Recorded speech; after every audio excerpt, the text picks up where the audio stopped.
Norway's Nicolai Herzog burst onto the Pro Tour stage with his top 8 at the 1999 World Championships. That was a very good year for Herzog, as he also won the first of 2 European Championships that season and the Norwegian National Championships. Nicolai would go on to be a 5-time member of the Norwegian national team. At Pro Tour Chicago 2003, Herzog reached the finals of one of the most star-studded top 8s in Pro Tour history, with Hall of Famers finishing in the top 3 spots, and began to cement his legend as one of the great limited players of the game. The legend would only grow the next year as Nicolai accomplished the seemingly impossible feat of winning back-to-back limited Pro Tours in the same season, with wins in Amsterdam and San Diego. Nicolai Herzog is just such a gentleman of the game. Like, I remember playing against him a few different Pro Tours, and he always was just willing, whether he won or lost, was willing to talk about what happened during the game or how he sideboarded and why this matchup was good or bad. And I really enjoyed that about him, where it was just like, oh, okay, you beat me, and here's why, and here's what you did. And okay, so next round maybe if I run into the same matchup, that'll be good information for me to have. Or he'll ask me what I did to beat him or why I sideboarded this or that. And he was always just looking for that edge, and he was willing to share what he knew. And I know, he was just great to talk to when we were playing, and just terrific attitude and a great competitor that way. Nico clearly took such joy in playing.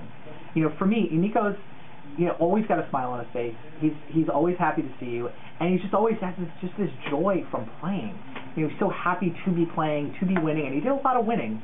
And so maybe that's why you got to see the smile so often, as he was always winning. People always underestimated his playing skills, and the results speak for themselves. He's an extremely strong player, one of the strongest I've seen, and he's excellent.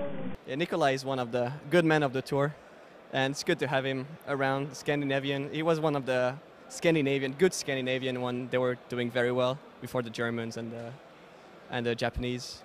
So, yeah, winning 2 Pro Tours is pretty good, especially in a row. So he definitely deserves it. I think there are some players who definitely, the consensus on them is, they're kind of lucky. And Nicolai had won 2 European championships, and then finally, after he won his second back-to-back limited Pro Tour, people were like, well, okay, I guess he's good. And I always loved, because I would always be arguing with Nicolai. I always thought Nicolai was really strong, was a good player, and it was just fun watching people slowly have to grudgingly admit that he's a good player because he kept winning. And I always enjoy stuff like that. Nicolai, we had all of our Pro Tour success right around the same time, and he was someone who I was honestly man, I've been paired against Nicolai. This match is going to be a battle, and it always was. He brought his A game, and he won 2 Pro Tours. I mean, that's incredible. He loves the game. He wants to be in, he wants to be in the Hall of Fame. He wants to be recognized for what he's got, and I'm very happy to be.